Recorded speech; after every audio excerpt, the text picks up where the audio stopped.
ভেঙে দিলেই হয় ইন্ডিয়ার জোট। হঠাৎ কেন এমন বক্তব্য ওমরের? গত লোকসভা নির্বাচনের ময়দানে নেমেই একেবারে তাক লাগিয়ে দিয়েছে ইন্ডিয়া জোট। জিততে পারেনি ঠিকই, বেশ ভালো লড়াই দিয়েছে এনডিএর জোটকে। এমন অবস্থায় ফেলে দিয়েছে গেরুয়া শিবিরকে যে এখন তাদের টিকে থাকা নির্ভর করছে নীতিশ কুমার ও চন্দ্রবাবু নাইডুর ওপর। বলা যায় এই মুহূর্তে তারা বিন্দুমাত্র স্বস্তিতে নেই, যে কোনো মুহূর্তে চিত্র পাল্টে যাওয়ার সম্ভাবনা রয়েছে।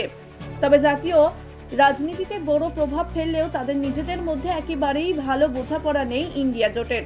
মাঝে মধ্যেই শরিকদের একে অপরকে দোষারোপ করতে শোনা যাচ্ছে। সাম্প্রতিক এমনটাই ঘটেছে দিল্লিতে আপ ও কংগ্রেসের মধ্যে। যদিও কংগ্রেস বিরোধিতার তালিকায় শুধু আপ একা নয়, বাংলার শাসক দল তৃণমূল কংগ্রেস, উত্তরপ্রদেশের সমাজবাদী পার্টির মতো দলেরাও রয়েছে।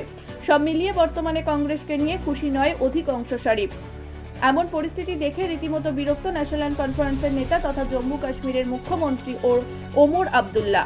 তিনি সোজাসুজি জানিয়ে দেন যে যদি একজোট হয়ে সকলের পক্ষে কাজ করা সম্ভব না হয় তাহলে জোট ভেঙে দেওয়াই ভালো। ওমর বলেন, এর জোট যদি শুধুমাত্র লোকসভা নির্বাচনের ক্ষেত্রে হয়ে থাকে তাহলে ভেঙে দেওয়াই ভালো। বেশ কয়েকটি বিষয় নিয়ে কোনো স্বচ্ছতা নাই। নেতৃত্ব থেকে শুরু করে এজেন্ডা আগামী দিনে কিভাবে এগোবে নাকি একসঙ্গে কাজ করবে না এখনো পর্যন্ত স্পষ্ট নয় এগুলি। দুর্ভাগ্যজনক বিষয় যে এখনো পর্যন্ত কোনো বৈঠক ডাকা হয়নি এগুলিকে নিয়ে। এবার দেখার বিষয় যে ওমরের বক্তব্য শুনে নড়ে চড়ে বসে কিনা ইন্ডিয়া জোট।